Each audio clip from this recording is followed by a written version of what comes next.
अस्सलामुअलैकुम। जनाब Babubhai सोपारीवाला girls primary school, कक्षा 6 विषय हिंदी, पाठ 3 समझदार नन्ही, जो एक कहानी है।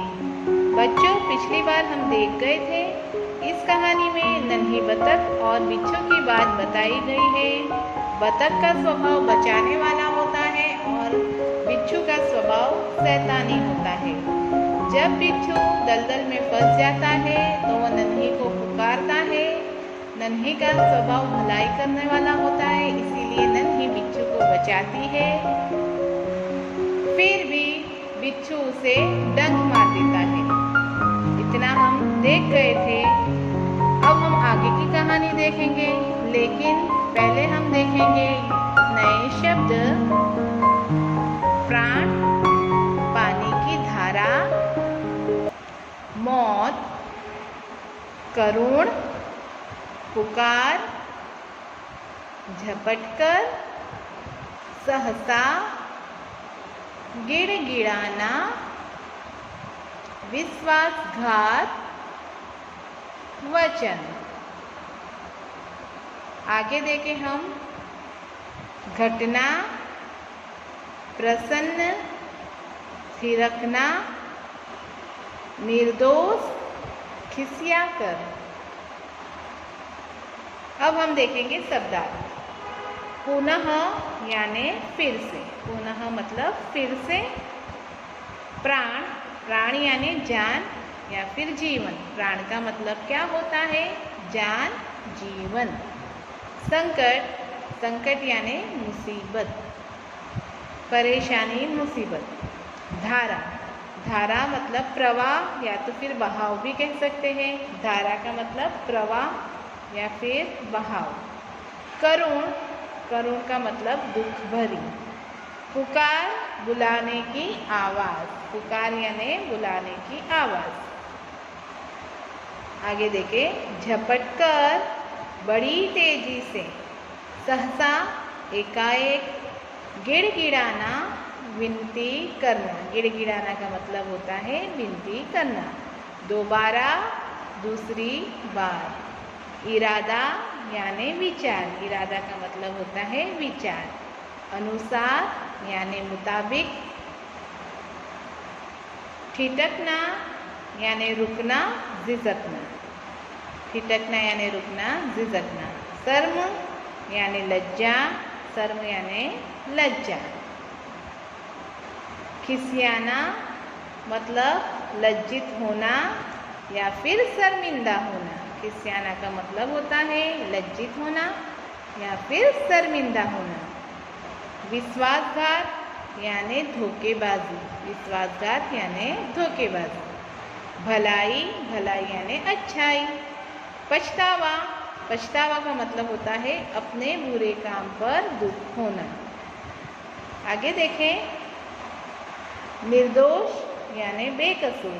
निर्दोष यानी बेकसूर। राह, राह यानी रास्ता या फिर पथ। राह मतलब रास्ता।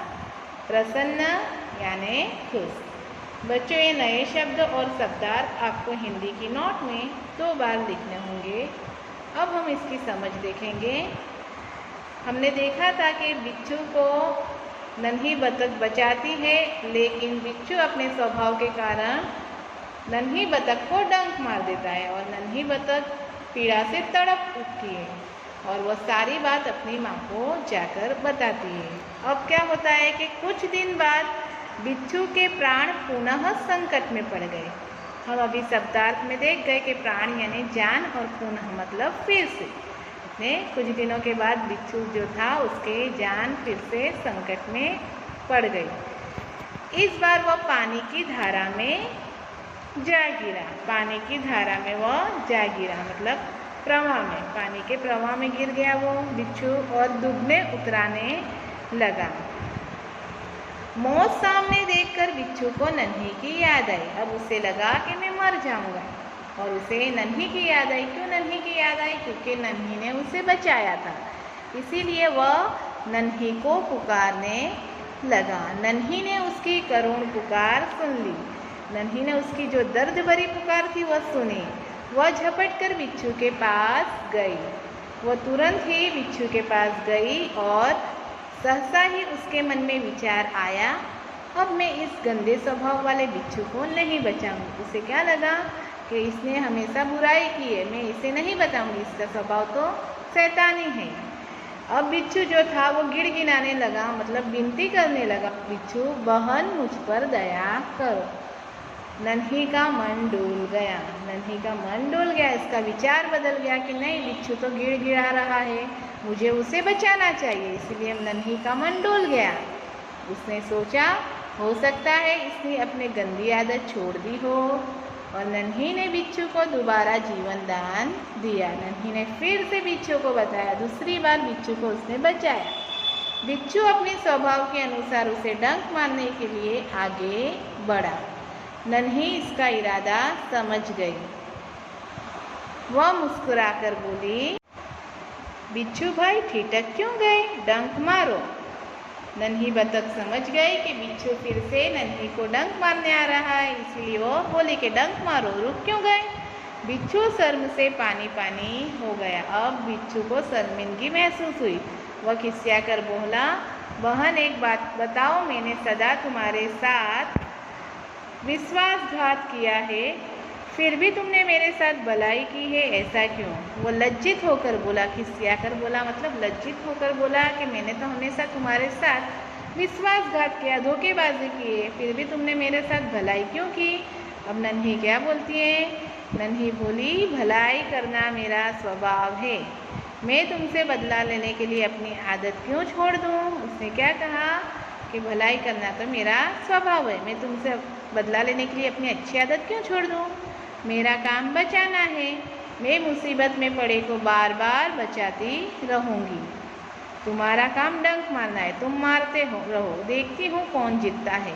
यहाँ पर नन्ही क्या बोलती है, मेरा स्वभाव तो भलाई करने वाला है और तुम्हारा स्वभाव डंक मारने वाला है, तुम डंक मारते रहो, देखती हूँ कौन जीतता है। अब बिच्छू जो होता है वो पछतावा उससे होता है, और बिच्छू पछतावे से भर गया। बोला, नन्ही बहन आज तुम जीत गए, मैं वचन देता हूँ कि अब मैं किसी निर्दोष जीव को डंक नहीं मारूंगा। अब यहाँ पर बिच्छू का पछतावा होता है और वो क्या कहता है कि तुम जीत गए और मैं वचन देता हूँ कि अब मैं किसी निर्दोष को नहीं डंक मारूंगा।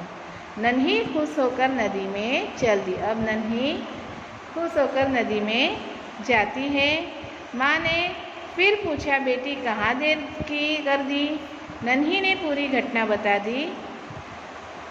अब माँ उसे पूछती है, फिर से आज तुझे क्यों देर हो गई। और बेटी जो होती है नन्ही, उन्होंने पूरी बात जो होती है वो बता देती है। माँ प्यार से बोली, प्यारी समझदार नन्ही, भले लोग अपनी बार बार की भलाई से इसी तरह बुरे लोगों को भला बनने की राह दिखाते हैं। माँ ने यूँ बोला कि नन्ही, भले लोग जो होते हैं वो अपनी बार बार की भलाई से इसी तरह बुरे लोगों को भला बनाने की राह दिखाते, रास्ता दिखाते हैं। और नन्ही जो होती है वो प्रसन्न होकर थिरकने लगी, मतलब वह नाचने लगी। बच्चों, ये कहानी आपको समझ में आई गई होगी। हमारा आज का ये पाठ यहाँ पूरा होता है। Thank you.